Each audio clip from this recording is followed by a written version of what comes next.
The next generation VR from Sony has been revealed at this year's CES. Sort of.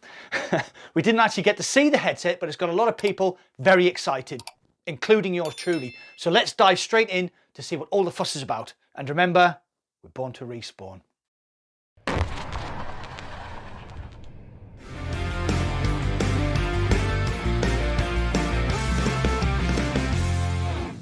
PlayStation boss Jim Ryan revealed that the next generation VR headset will be known as, wait for it, PSVR2.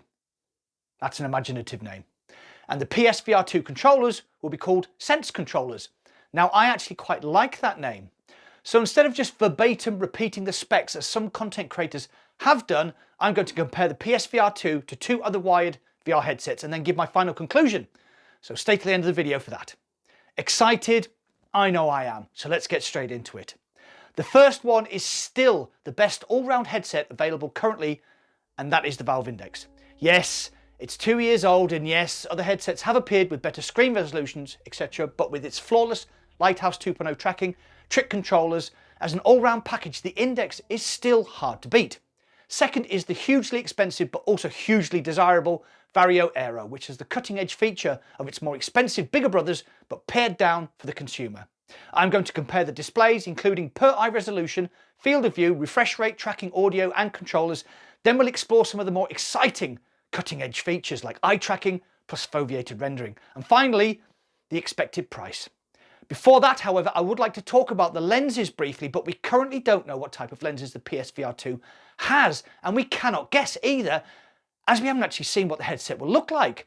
If the form factor is similar to an Index or Aero, then we can speculate that the headset will contain pretty standard current gen lenses. But if the form factor is smaller, similar to an Apara 5K, then we can again speculate that the PSVR2 may contain the more cutting edge pancake lenses.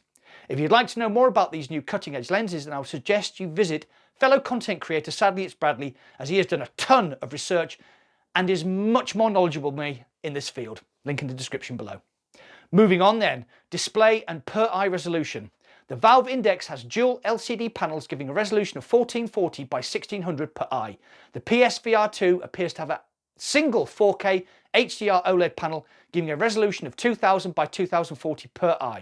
The Varjo Aero has dual mini LED LCD panels with a resolution of 2880 by 2720 per eye. So unsurprisingly, the Aero has the best screen, but the PS2 VR comes a healthy second place, beating the aging Index into third. But there is more to this story, which we will discuss later. Field of view next. The Valve Index has a perceived field of view of 120 degrees, though Valve actually states that this value is 130 degrees.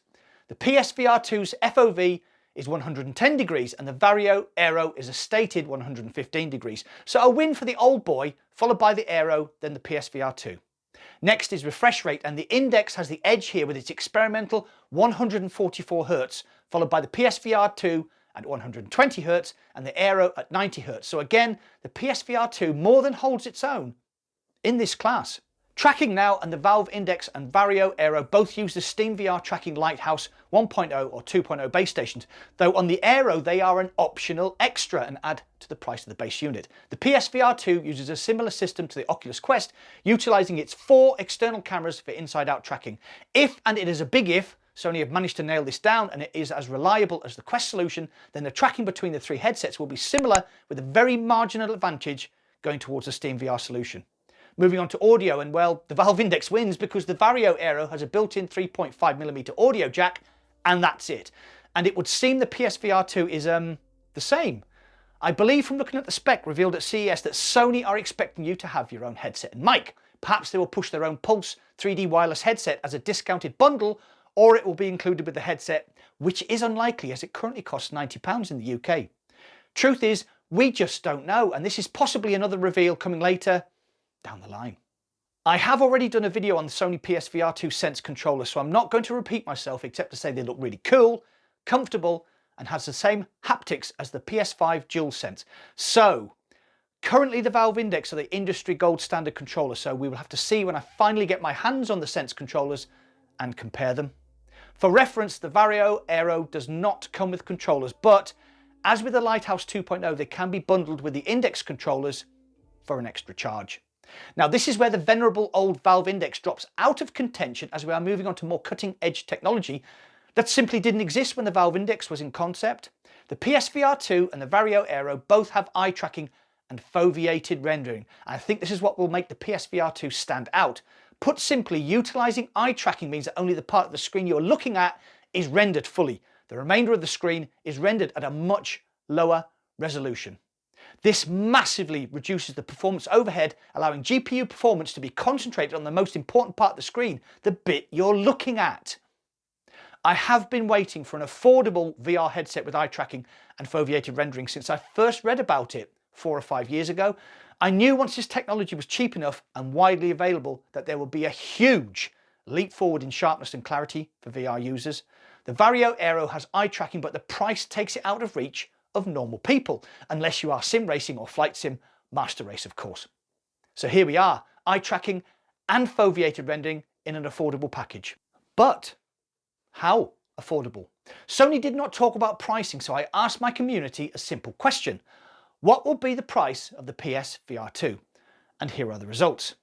The majority thought the price will be about £399, bearing in mind a PS5 digital edition costs £359, with the full fat console costing £449. For ease, I rounded down, so our range would be a PS5 digital edition plus PSVR2 costing £758, up to £848 for the PS5 console and PSVR2. That is a lot of VR, considering the combined price is at least £150 cheaper than a Valve Index and less than half the price of the Varjo Aero. Wow. Before I move on to my conclusion, I'd like to give a shout out to my patrons. I love you all truly, madly and deeply. Plus, if you enjoy the madness that is Mac in VR, please smash that like button, subscribe, and don't forget to hit that bell icon to be notified whenever I upload any new content. Thanks. Conclusion. If Sony can keep the price down, then I think they're onto a winner here. A cutting-edge VR headset with a great screen, amazing controllers, eye tracking plus foveated rendering for super sharp clarity, and all for less than a Valve Index combined, and less than half the price of a Varjo Aero, not taking into account the price of the PC required to run them. It's a no-brainer, and with Sony's commitment to bring AAA titles to VR on launch, then who doesn't want to play God of War, Uncharted, and The Last of Us in VR? I'm very excited about the future of VR, and I'm very excited about the PSVR2, as currently it looks like the future of high-end PC quality VR. While the Meta Quest 2 continues its runaway standalone VR success, I think there are going to be a lot of PSVR2 headsets sold during the holiday season come the end of 2022, and as a VR evangelist, that makes me happy. Now, if I could only get my hands on a PS5, then my dreams would come true. What do you think? Are you excited about the PSVR2? Do you already have a PS5 and await its arrival with bated breath? You know the drill. Get involved and comment down below. Well, that's it for today. Thanks for watching. I'll see you on the other side. Bit of a bloodbath down here, guys. We don't do two bars holding up there. In fact, I'm one. Just gonna stay there. Which was a good call, in fact. Alright, careful with those. Yeah. Bastard. Back.